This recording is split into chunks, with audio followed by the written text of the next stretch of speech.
Hello বন্ধুরা, আজকে নিয়ে চলেছে আরেকটা ভিডিও তোমাদের জন্য। স্পেশালি মাধ্যমিক যারা যারা এবার মাধ্যমিক দিল ওদের জন্য। তো মাধ্যমিকের পর কী নিয়ে পড়বা এটা সবাই ভাবে, মানে মাধ্যমিকের পরবর্তীতে কী নিয়ে পড়বো, আর্টস নিয়ে পড়বো না সায়েন্স নিয়ে পড়বো না অন্য সাইডে যাবো না নিট দিব, এগুলো নিয়ে ভাবে। তো আজকে তোমাদের কাছে ওটাই বলতেছি। আজকে 8ই মে, সবাই জানেন যে মাধ্যমিকের রেজাল্ট বেরোবে আজকে।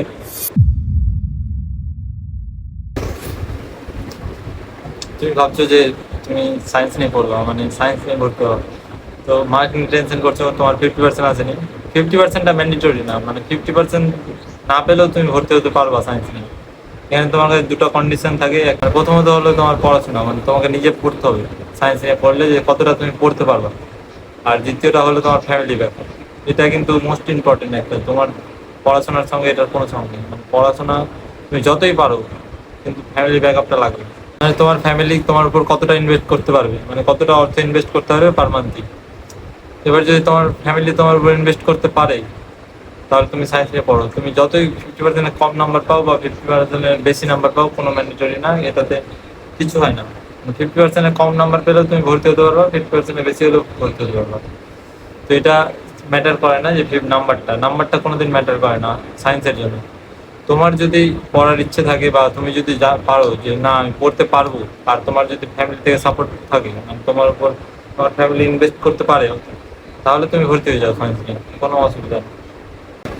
আর তারপরে আছে যাদের মানে সায়েন্স নিয়ে ভর্তি হওয়ার ইচ্ছা আছে কিন্তু টানতে পারবে না, এটা ভয় পাচ্ছে যে টানতে পারবো না, বা ফ্যামিলি থেকে সাপোর্ট নেই, মানে কম সাপোর্ট আছে তুলনামূলক। মিডল ক্লাস ফ্যামিলি থেকে বিলং করছে সবাই, এখানে জানেন। তো এই ব্যাপারে আমি বলবো যে সায়েন্স না নেওয়াই উচিত, সায়েন্সটা না নেওয়াই উচিত। আর্টস নিয়ে অ্যাডমিশন হওয়া ভালো তাদের পক্ষে, মানে যাদের ফ্যামিলি থেকে সাপোর্টটা একটু কম, মানে তুলনামূলক কম। সায়েন্স নিয়ে পড়লে সাপোর্টটা ভালোই লাগে, ইনভেস্ট করতে হয় অনেক। তো তার জন্য তোমরা আর্টস নিয়ে ভর্তি হও। নিজে যদি পড়তে পারো ভালো, তাহলেই তুমি সায়েন্স নিয়ে ভর্তি হও, বা ফ্যামিলি ব্যাকআপ। আর এটার মধ্যে দুটোই যদি না থাকে তোমার, নিজে পড়তে যদি না পারো বা ফ্যামিলি ব্যাকআপও যদি না থাকে, তাহলে সায়েন্স নিয়ে ভর্তি হওয়াটা আমি মনে করি মূর্খতমের কাজ, মানে মূর্খর একটা কাজ। এবার বলছি আর্টস। আর্টস নিয়ে পড়লেই হবে না। তুমি যদি আর্টস নিয়ে ভর্তি হতে চাও, তাহলে তোমার আর্টসের পাশাপাশি তোমাকে অন্য কিছু নিয়ে খাটতে হবে, যেমন সেন্ট্রালে কোনো এক্সামের জন্য খাটতে হবে, বা মানে এসএসসি টেসএসসি এগুলোর জন্য খাটতে হবে তোমাকে। তো তুমি যদি খাটতে না পারো এসএসসির জন্য, বা তুমি ভাবো যে আমি ওয়েস্ট করবো, তো ওয়েস্ট করতে পারো, কিন্তু আমি মনে হয় না যে এইচএসে আর্টস নিয়ে পড়ার শুধু আর্টস নিয়ে পড়ে কোনো লাভ আছে। কারণ 2 বছর ওয়েস্ট হবে আমার মতে, 2 বছর ওয়েস্ট আর্টস নিয়ে পড়া মানে। এখন বলে তোমরা যে সায়েন্স নিয়েও পড়তে বারণ করছো, আর্টস নিয়েও পড়তে বারণ করছো, তো কী নিয়ে পড়বে? তো যাচ্ছি ওটাতেও। তো আর্টস নিয়ে পড়ার চেয়ে ভালো তুমি অন্য কোনো কোর্স করতে পারো, যেমন পলিটেকনিকের মতন কোর্সগুলো। তো এটাতে তোমার 3 বছরের কোর্স, মানে 3 বছরের কোর্সটা যেটা 3 বছর পর, মানে তুমি যখন এইচএস দিতে তার আরও 1 বছর লাগবে, তারপর তোমার পলিটেকনিক চলে আসবে, মানে এক ডিগ্রি চলে আসবে, যেটা থেকে তুমি জব করতে পারবে। আর জবে জয়েন করে তারপর বিটেক টিটেক করতে পারবে, ওটা পরে বলছে।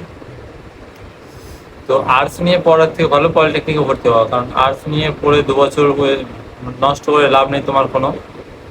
2 বছর নষ্ট না করে তুমি অন্য জায়গা থেকে পড়তে পারো না। এরপর তোমরা যখন বলবে যা তাহলে কি আমরা উচ্চ মাধ্যমিক দেবো না, না দিবে, আমি বলছি দিবে। তুমি পলিটেকনিক নিয়ে ভর্তি হও, তারপর 3 বছর কোর্স করো। 3 বছর পর তুমি ডিগ্রি পেয়ে কোনো জব পেয়ে যাবে, জবে অ্যাডমিশন নিয়ে জবে ঢুকবা, তারপর ডিস্টেন্সে বিটেকটা করে নিলাম। বিটেক করার পর তুমি যদি তোমার যদি মনে হয় যে না আমি এইচএস দরকার, তখন রবীন্দ্রমুক্ত থেকে তুমি এইচএস খুব সহজেই পাস করতে পারো। এখন সুবিধা দিয়ে দিয়েছে সরকার, এই রবীন্দ্রমুক্ত থেকে তুমি 6 মাসে তুমি দিতে পারবে, এইচএসটা দিতে পারবে। 6 মাস না কতক্ষণ দিন লাগে জানি না, সেটা আমার জানা নেই, কিন্তু তুমি সহজেই দিতে পারবে, এইচএসটা ক্লিয়ার করতে পারবে। তো সায়েন্স তখন তুমি সায়েন্স নিয়ে এইচএসটা ক্লিয়ার করে নিবে, মানে এইদিকে তোমার সায়েন্স নিয়েও এইচএস পাস করা হলো, আর তোমার একটা ডিগ্রি হলো যেটার থ্রু তুমি জব করতে পারবে। আর তুমি সায়েন্স নিয়ে পড়লে তারপর তুমি সায়েন্সের দিকেও যেতে পারবা। যদি তোমার মনে হয় যে না আমি ইঞ্জিনিয়ারিং করবো না, সায়েন্স নিয়ে কিছু করতে চাইবো, তখন তোমার কাছে জব থাকলো একটা, জবের সঙ্গে সঙ্গে তুমি সায়েন্স নিয়েও পড়তে পারবা। মানে তোমার কাছে ব্যাকআপ থাকছে একটা, যে না আমার কিছু হোক না হোক সায়েন্সের দিকে, তো আমার একটা ব্যাকআপ আছে যে আমি এটাতে জব করে খেতে পারবো, বা জব করে নিজের সঙ্গে চালাতে পারবো নিজে।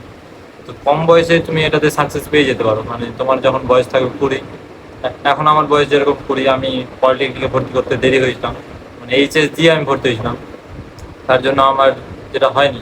আর আমার বয়সে তুমি ডিগ্রি পাবা, মানে হাতে ডিগ্রি পেয়ে যাবা তুমি, হাতে ডিগ্রি পেয়ে যাবে আর একটা জব পেয়ে যাবে।